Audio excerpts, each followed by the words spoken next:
Thank you. Good evening and welcome to this meeting of the Planning Committee, and welcome to those watching online. If the fire alarm is activated, please vacate the offices via the stairs through the back of the room here. Please do not use the lifts. Please assemble in Hawley Square on the green, where officers will assist you and advise you when it is deemed safe to return to the chamber. Does anyone intend to film the meeting?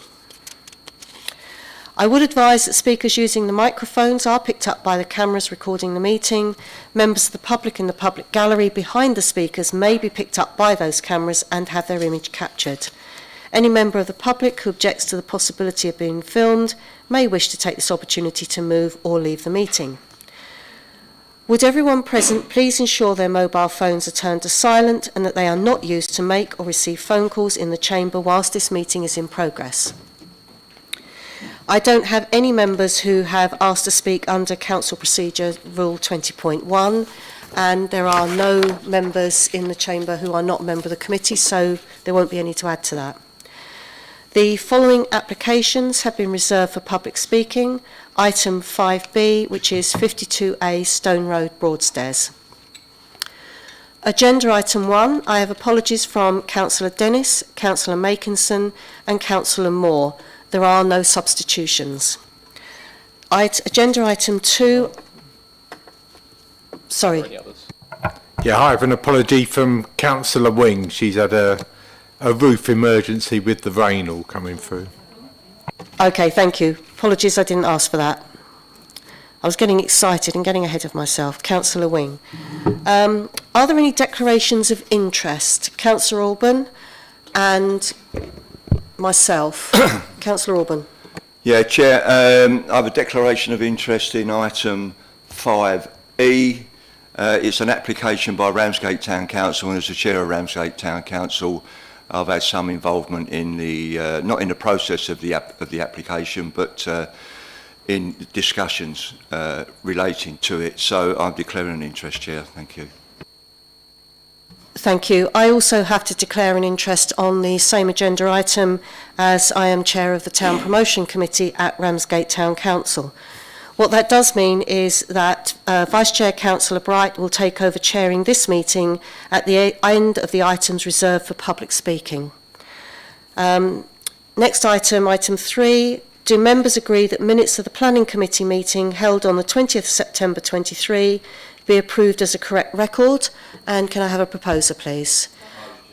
I caught Councillor Bayford's hand first and Councillor Alban for seconder, if that's all right with you, Councillor Alban.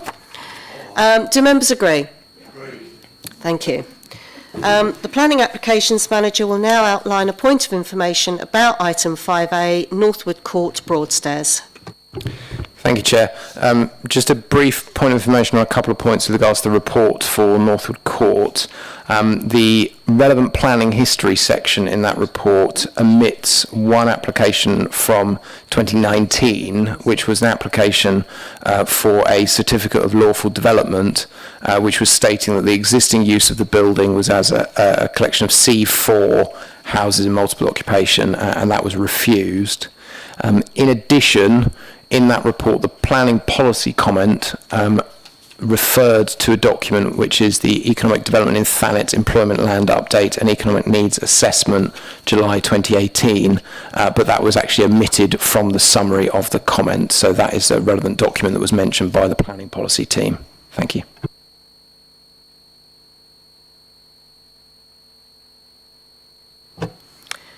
Agenda item 4. Hang on, where am I? Yeah, you're on that one. Yeah, sorry. I'm catching up. Agenda item 4. The Planning Applications Manager will now outline the report. It was just an unusual one. Thank you. Thank you, Chair.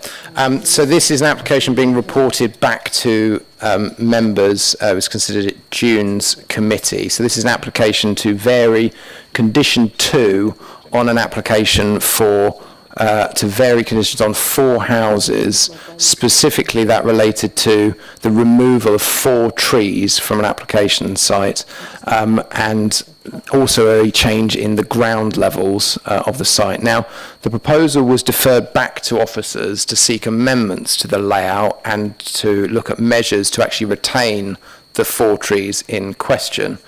No issue was raised at the time to the change in the ground levels.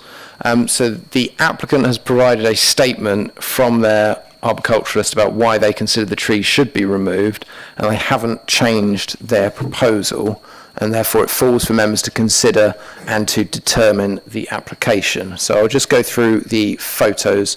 So we've got the site is the undeveloped land where the point in red is on Seoul Street. You've got Crawford Road at the rear and the primary school to the rear as well.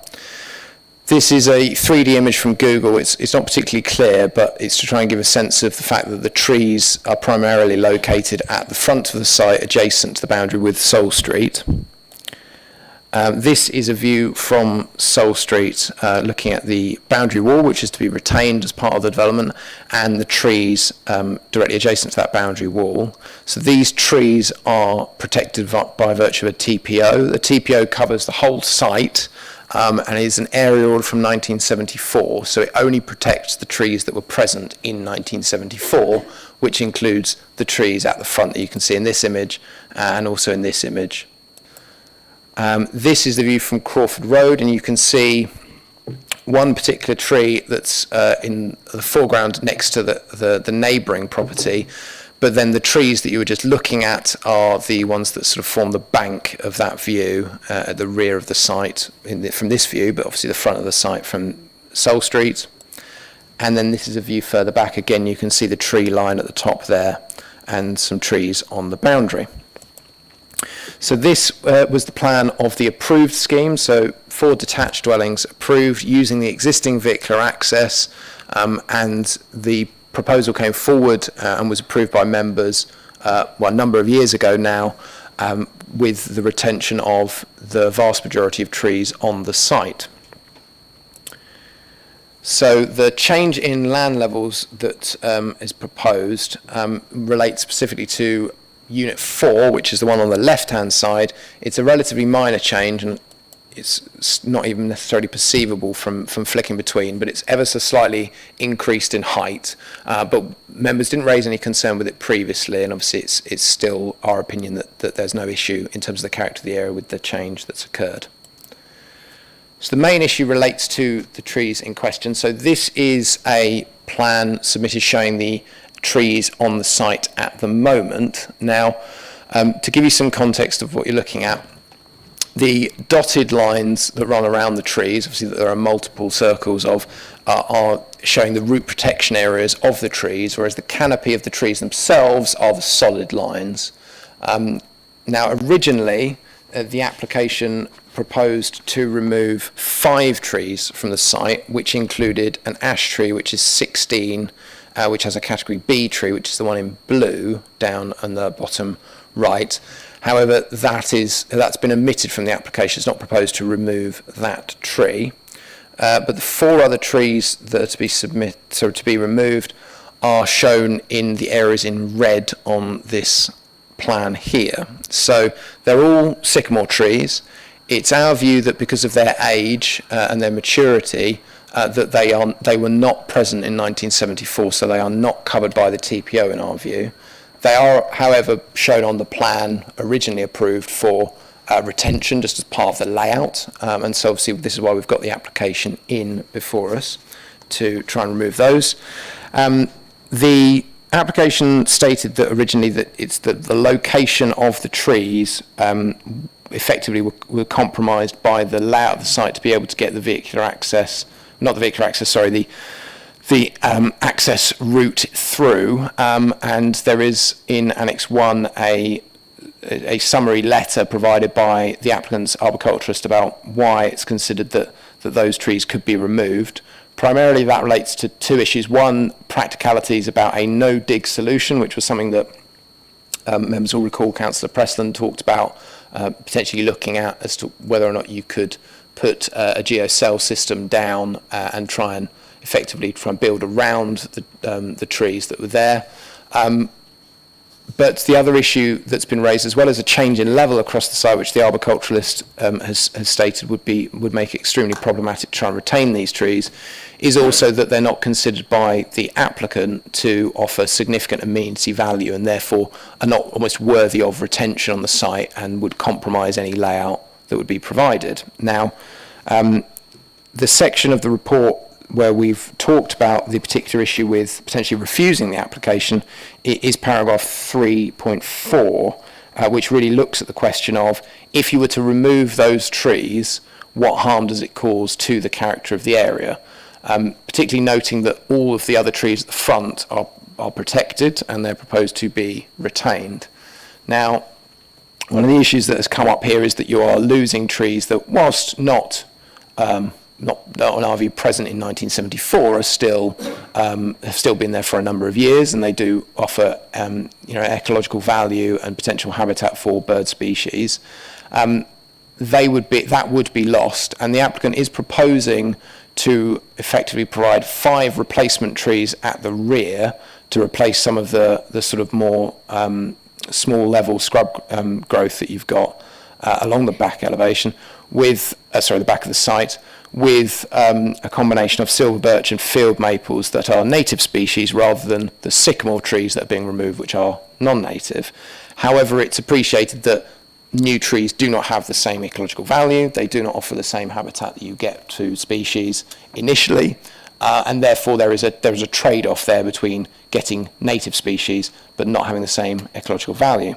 But even so, the assessment has to be on the basis that that these trees are vital for protection, and that we would effectively refuse the application, which is still an application for 4 houses, even though it's a variation of condition, it's still an application for 4 houses, on the basis of that these trees do contribute significantly to the character of the area.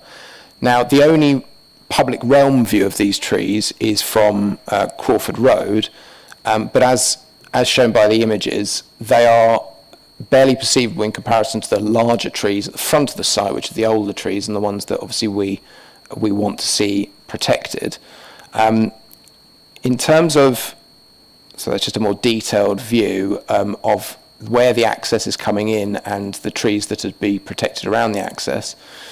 If I click through, what we do have, and please ignore the red circle around tree 16 in the bottom right. This was produced before that part of this application was omitted.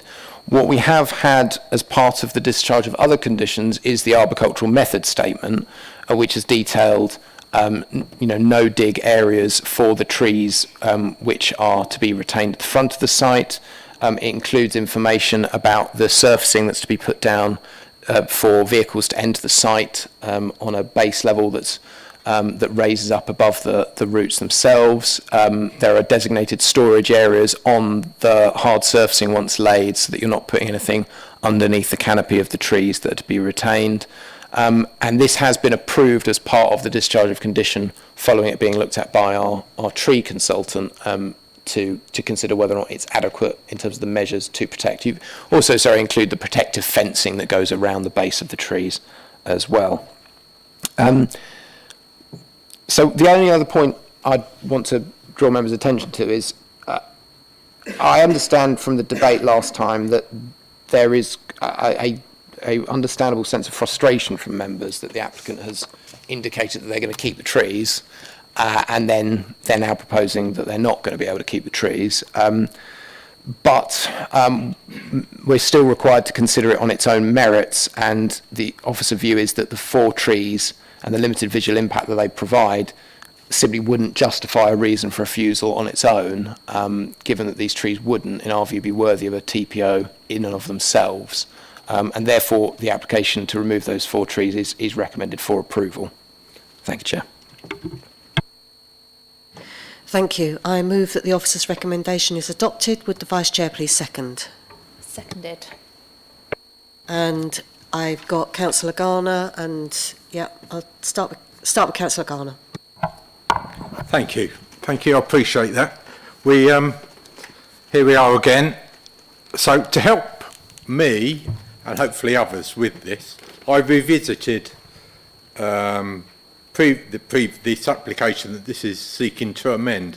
And I was on the planning committee, as were 2 or 3 others of us here, when I'd called it in and when we discussed it. And looking at the officer's report that was produced for that debate in 2021, I believe it was, the planning application was raised in 2020, it was obvious that the applicant and the officer had been in quite extensive discussions about the retention of, or otherwise, of these trees, whether they're TPO'd or not, because at the initial stage there were concerns raised that they were being lost, those trees, by the tree officer and the planning officer. So the applicant, to placate those concerns and to make this application more acceptable, told us through their application that they would implement this planning application by retaining those trees. Now, whether these trees are worthy of TPO or not, they were felt worthy of retention at that time. And I had concerns about the planning application. Broadstairs and St Peter's Town Council had concerns about the planning application, which is why I called it in for discussion. And we did have quite a long debate about it. And after a debate, we were convinced to vote to approve that planning application. I voted to approve the planning application. And part of the reason I voted to approve the planning application, along with the others, was because we had been convinced by the applicant that those trees were being retained. And I find it galling. I know Councillor Everett had a phrase about planning applications that came back after being approved and then changed. I can't remember exactly what it was, but it was taking the something. And I find it extremely galling that they, despite us then discussing it again in June and outlining how we felt about it, that they haven't been able to come back and retain those trees. So I'm loath to support this amendment, but I can't imagine anyone being able to convince me to do that, because I'm getting a bit fed up with our requests and our approvals of planning applications being overlooked or being ignored. And so I don't think I'm going to support this recommendation, although obviously I'm always interested to hear what other members of the committee have to say. Thank you. Thank you. Councillor Matterface. This is me just being pedantic. In the executive summary, my first point, the planning application was reported on the 14th of June 2022. It was like, that really confused me when I was reading through. Hang on a minute. That was just a minor point. But I do have a question about these native trees that will be planted to replace the ones that may or may not come down. How can we be sure that the trees that are going to be put on the Crawford Road side will be themselves protected? Because, correct me if I'm wrong, if they plant saplings, you can't TPO a sapling. Is that correct? So if we insist on mature trees, if we agree to these being cut down, we would need to ensure that they had some form of protection, because what's going to happen 2 years down the line? Somebody in that Unit 1 says, oh, there's trees that are shadowing my garden, I'd like them taken down, and we would have nothing to stop them doing that, would we? So the trees that would be planted at the rear of the garden would not be protected, as you say, by TPO. We have, through the application, the original application, in clearing the conditions, agreed effectively the terms that they will be planted, they will be maintained, and if they do fail within the normal period of 5 years, then they would be replanted.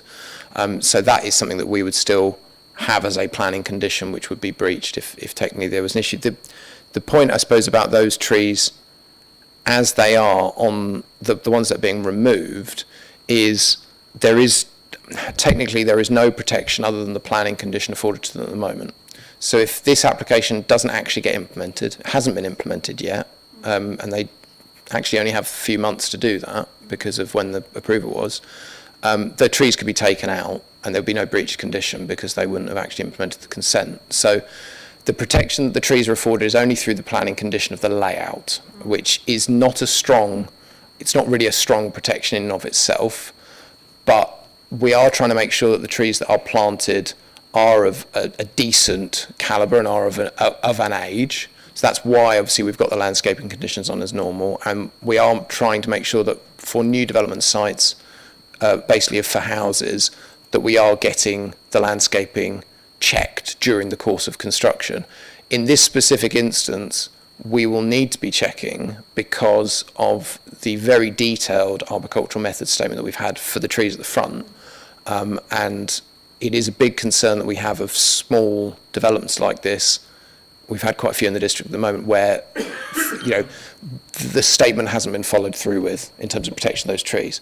I appreciate that doesn't give the comfort about the trees that are being planted, but the aim here is to try and provide something that won't actually, because of where they are, and these are, whilst they're native species, they're not actually massive trees. This is not sycamore size in trees in terms of the field maple and the silver birch. They are ornamental primarily, and therefore the size of them is unlikely to inhibit any owners. So I think the risk is minimal in comparison to the other way. But that's, I appreciate just my perspective on that. That's fine, but I mean, I could take you tomorrow to an area where this is going back some years, where the condition was that X number of trees, I can't remember, that had to be planted. Not one was ever planted. Because enforcement is the big issue. Because if we say, that's fine, you can plant those trees, but nobody 2 years down the line, 3 years down the line is checking, except Councillor Garner walking by, because he lives nearby, those trees could be taken down overnight and we wouldn't have any control over it, would we? I know this is, I've mentioned it a few times, and I think it came up in the overview scrutiny meeting recently. There is a particular point here about enforcement when it comes to landscaping. We have served a number of breach condition notices about landscaping specifically in the last few years, and we're actually prosecuting a couple of developers at the moment to do with that. This is something that we know is a big concern of the planning committee, and therefore we are looking to make sure that we are on top of, you know, these schemes. And we've got now we've got, you know, a tree assistant who's visiting the sites, and we've got a number of people that are working on this on a sort of monthly basis to go through all the new development sites. So I think in terms of how that affects the determination, I want to be able to give members the comfort that the conditions that are on the application are going to be adhered to, and if they're not adhered to, we'll do something about it. Otherwise, we wouldn't put them on. And I appreciate that sort of history of what may have happened or not have happened in this instance, and there are other examples, I know I spoke to Councillor Garner about a number of them, where these things haven't been followed up. But I suppose I'm just trying to make sure that everyone knows that we are following this stuff up, and obviously if any members are aware of things like this where it is a breach, we will follow that up and we will go after people, specifically to do with trees. Thank you. Councillor Keane. Thank you. A lot of what I was going to say has been covered by Councillor Matterface. But, you know, because I'm particularly interested in, we lose these trees and the trees at the back, which I presume, from what I can see on the diagram, are all in people's back gardens, are at risk. But, you know, as I say, obviously we've had the information about that and the limit to what we can do about that. What size, do we specify the size the trees have to be? You say they're not going to be saplings, but how big are they going to be? We do. I can't get to the information without coming out of the presentation, so I might be able to do that for you if you want the details of the condition. I might ask Annabelle potentially if you go to uniform and get that reference up. Okay. If we have time, we can come back on the details that were submitted as part of the planning condition, which has come through. I don't have that to hand, yeah. So we'll try and get that information. You can see I think the definition that of the difference in the tree. So you've got in this image here, in terms of the actual the types of tree. You've got the silver birch tree, and then the field maple as the two varieties. The AC is the field maple, and the BC is the birch. Sorry, the BP is the birch. But I'm afraid I don't have the exact details of that, and we'll see if we can get it to you. At the moment, we're trying to get access.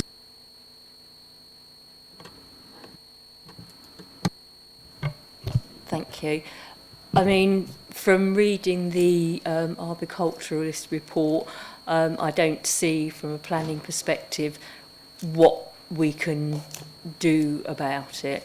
But I do share Councillor Garner's frustration that we approve one thing and then something else comes back. Thank you. Councillor Orban. Thank you, Chair. I think there's something we can do about it, and that's not approve it. However, a couple of questions first. Could I ask, one, this location is not in the conservation area? No, thank you. Two, do we know whether any of these sycamores that we're talking about has ever been pollarded at all? Firstly. No, specifically the trees in red that to be removed, so they're category C trees, so they're not considered to have a long lifespan and of low amenity value, but there's no evidence that they've been pollarded. The one that's the three of them are category C. The one at the bottom is a category U tree, which is unlikely to, well, there would be no justification in keeping that. Fundamentally, it's going to fail soon enough, and therefore it needs to come out. It's on the property boundary as well, so that's a safety issue, so that definitely needs to be removed. Chair, can I come back? Yeah, I just think, obviously, as the trees that are not part of the preservation order, and it's not in a conservation area, then the owner of the land, the developer of the land, can remove those trees without any consent from TDC. However, looking at the photos along Soul Street, I think it's all part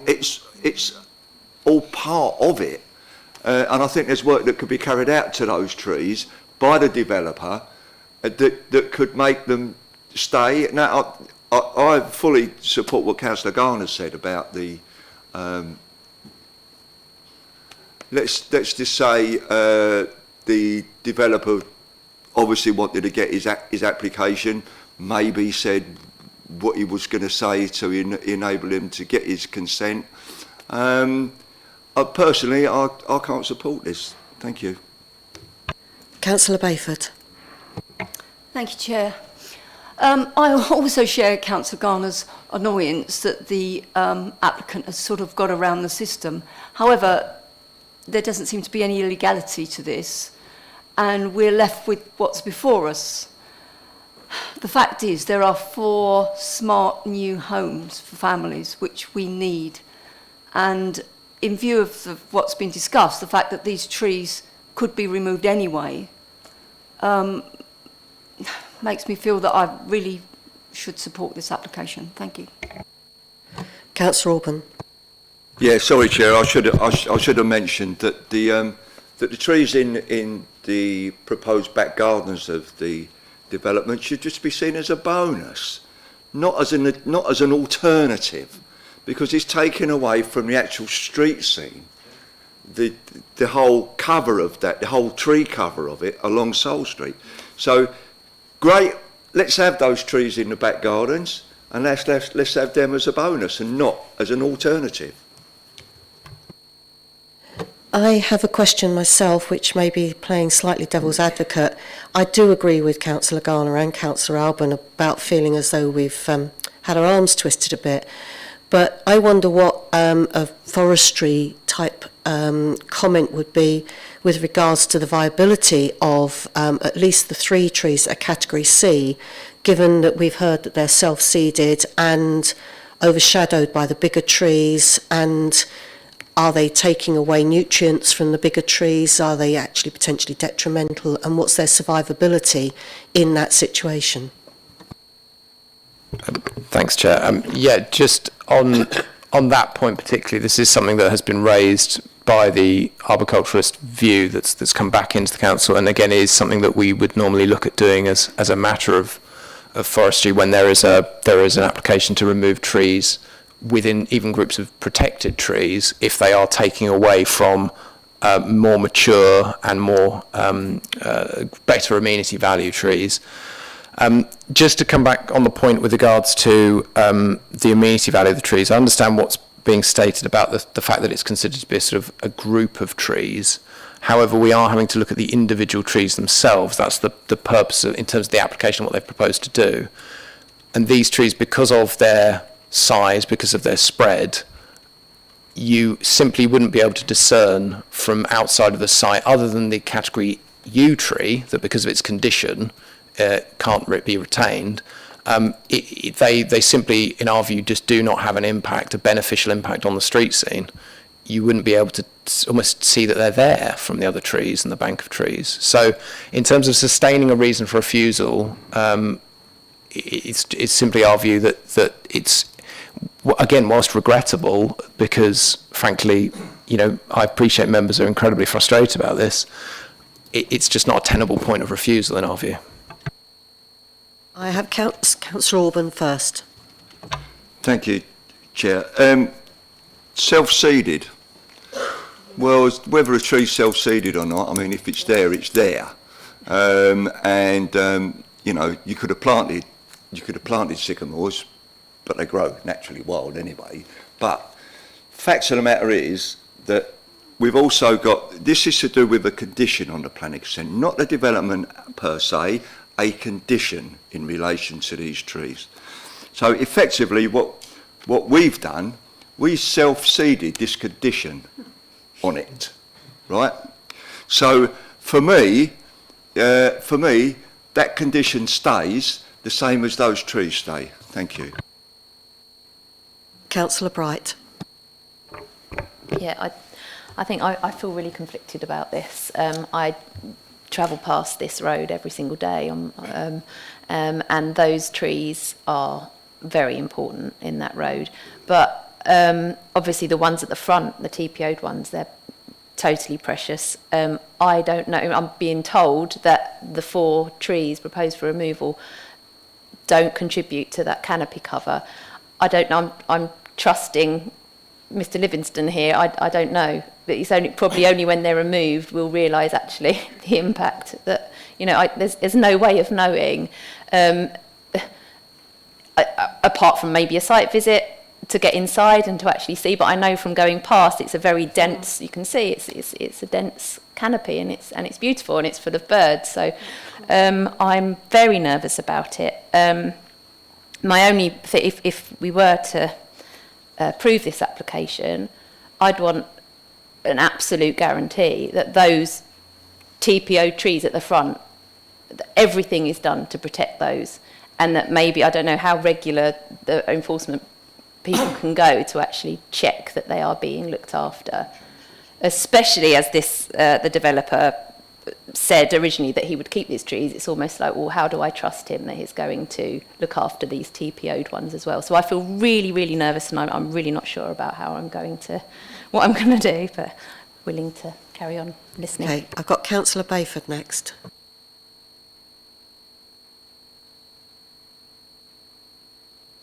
I thought I saw you put your hand up just now. In that case, before you, I've got Councillor Matterface. Thank you. That's the picture from Crawford Road. So could we please have the picture actually from Sowell Street?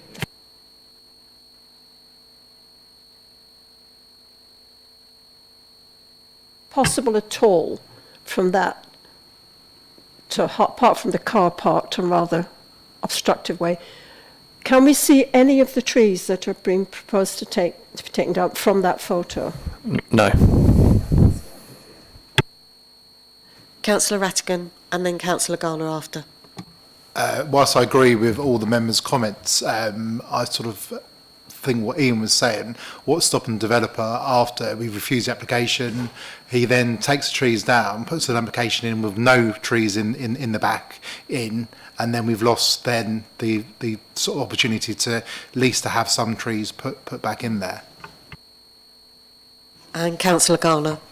Thank you. Yeah, I was just going to really comment on the conversation about these poor old trees, because when we, as I mentioned, when we talked about this at the committee initially, and we heard about the negotiations that have been going on about whether they should be kept or whether they shouldn't be kept, they were all very valuable then. You know, we'd been persuaded to support this application because they were keeping these trees that you may not be able to see when you walk down there, but the wildlife, the birds that live in it, the insects that live in them, they're not really that bothered about whether I can see them when I'm walking down that street. They're still all living in there. And as Councillor Alban says, self-seeded, I mean, up until not that long ago, most trees in the country were self-seeded. That's how they live. That's how life sustains itself and lives, because it self-seeds. However, that self-seeding goes on. So I shall leave it there. Thank you. I have Councillor Bayford.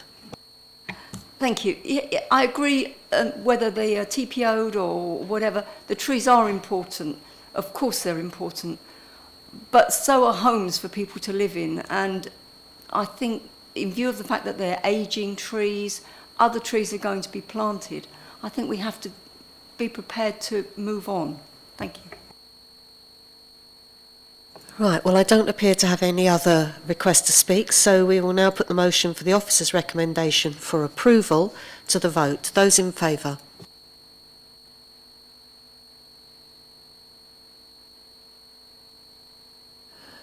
And those against? And abstentions? That is carried. Okay, thank you. We've moved on to agenda item 5. Any site visits that take place for committee members will be on the morning of Friday, the 3rd of November at 9:30. We have one item for public speaking, item AO2, 52A Stone Road. Speaking in favour of this application is Mrs Anita Goddard. You have 3 minutes. Microphone. Madam Chair, officers and members of the committee, thank you for letting me speak in support of our retrospective application for our back garden. I hope you were able to look at the photographs I left to support this. When we had building works carried out recently, we were left with a lot of rubble in our back garden. As our rear garden sloped considerably, we thought this would be a good opportunity to level our garden. Neither our builder nor the building controls team, nor the landscaping company indicated that planning permission would be needed for this project, so the thought that it would did not cross our minds. The levelling and landscaping was completed early February. We were surprised to receive a letter mid-March informing us that our neighbour to the north, 54 Stone Road, had objected and planning permission was needed.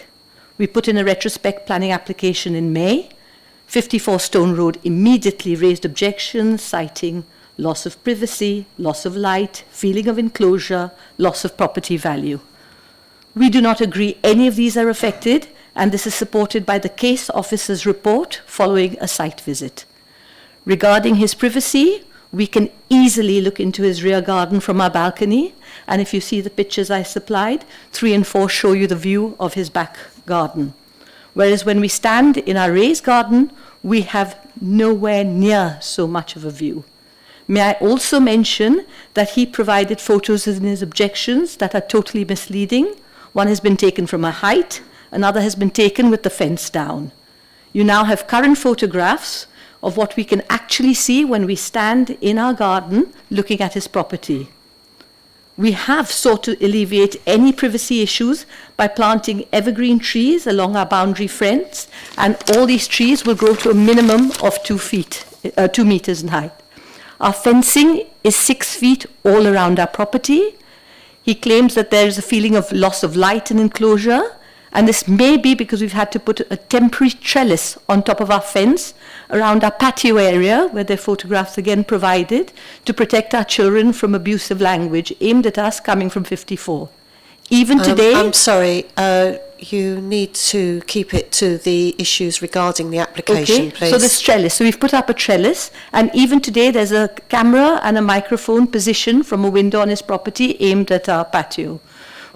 I'm sorry, keep it to the application. Okay. We can categorically state that there has been no objections from any of our other neighbours, and we've provided 2 letters to support that, and that's our neighbour to our south, 52, and to our east, which is 5 Wing Close. There is a history between our neighbours at 54 Stone Road and us, and as we have opposed previous building applications... I'm sorry, I'm going to have to stop you. All right, so all I'm saying is that the application. There is a dispute, and he's objecting to our raising our garden, and we don't think there's any Thank you very cause much. for it. Yeah. Would the planning applications manager will now outline the report. Thank you, Chair. The application is on... So the application site is here. Members will recall the application, the subject of the non-determination appeal, which is to the north of this site. So we are looking at number 52A. So as mentioned, it's a retrospective application looking at the ground level at the rear, where an area of raising the ground level has been created. So it constitutes an engineering operation which needs planning permission. What's proposed, as well as the retention of this area, is to have timber fencing either side of the raised turfed area to avoid overlooking either side, which has been submitted for approval. So this is a view of the extent of the area, and then to give you some idea, this is looking at to the rear. So this is Wings Close, which is at the back of the property. You can see the property through there. So just look at the change in level that we're talking about. You can see there's a slope down on one side. So this is looking down with the neighbouring property, number 54, to the left-hand side. And then this is looking back up to the property there. So looking through, you can see the land level as created and the view that you'd get if you were standing next to the garden into number 54, and then turning back to the other way, looking towards 52. As it stands at the moment, it was considered by officers that there is an impact on privacy on the neighbours either side from this particular area that's been created. Now, in terms of how we've looked to deal with that, as I mentioned, we'll show you this, just so you've got a view of the rear. So at the rear, you've got a sort of a garage area that's associated with the property on Wings Close. But on the right-hand side of the image that you can see, because this is from an upper floor window, you have got a garden area, but there is quite a lot of landscaping that controlled by the neighbouring property at the rear that blocks out a number of the views. So what's been put forward, this was at the original ground floor level, the land level. So what's been proposed is you've got the actual, the increase in height itself, but then a screen that would actually be either side of the area. So if I go back to the first image, just to show you where that goes. So either side of that, so the walkway is down the side of where that screening would be. To the context on the right-hand side of the image, that's the Wings Close property. You can see the garage area, and again, the distance from the neighbour there, because of the landscaping that you've got within the site, but also in the neighbouring site, means that it's not considered that causes any worse overlooking. So with the proposed fencing, it's considered that the application could be approved, and therefore that's the recommendation for approval. Thank you. Thank you. I move that the officer's recommendation is adopted. Would the Vice Chair please second? Seconded. And do I have anyone who wants to? Councillor Bayford. Thank you, Chair. Yes, it's regrettable that planning permission wasn't sought, but it seems that this was in good faith. I do see that the level of the garden has been raised, which could cause some overlooking, but I think that the residents have gone to some length to provide fencing which will protect the privacy of neighbours. I think this has gone on for quite a long time, and I feel that probably at this stage it should be approved. Thank you. Councillor Keane. Thank you. I think with the screen as suggested that it mitigates the problem, so I would be supporting it. Okay, I don't appear to have any other speakers, so we will now move that the motion for the officer's recommendation for approval to the vote. Those in favour? Any against? And no abstentions. Thank you. The motion is carried. So that concludes the public speaking for this meeting. Vice Chair Councillor Bright will now take over the role of Chair for the next item on the agenda. Thank you.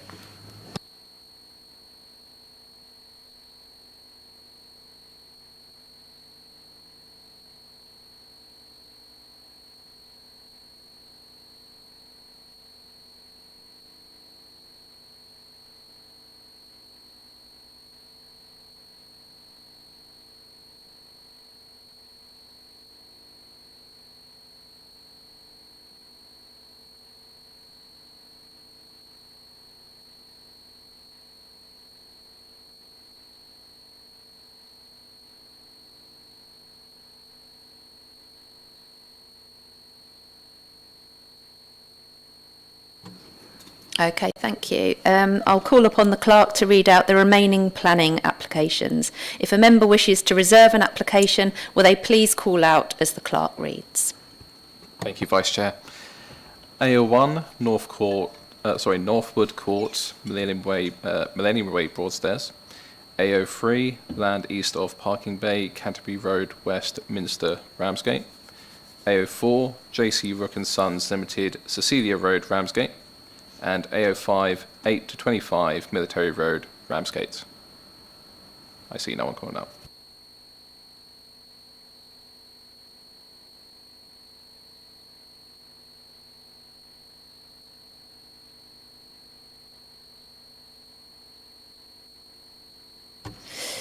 Can I have a proposer to move that the applications that have not been reserved be determined in accordance with the officer's recommendations? Okay, Councillor Keane and Councillor Matterface. Thank you. Councillor Matterface, second, yeah. Yes.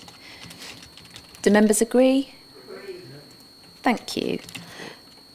For the benefit of the public, I will call upon the clerk to read out the applications that have been determined. Thank you, Vice Chair. The applications that have been determined are AO1, Northwood Court, Millennium Way, Broadstairs.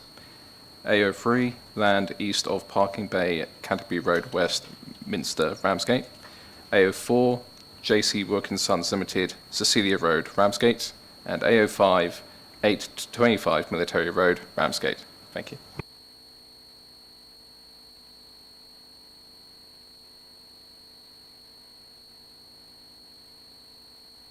Thank you. This concludes the business for this meeting. Thank you for your attendance and good night.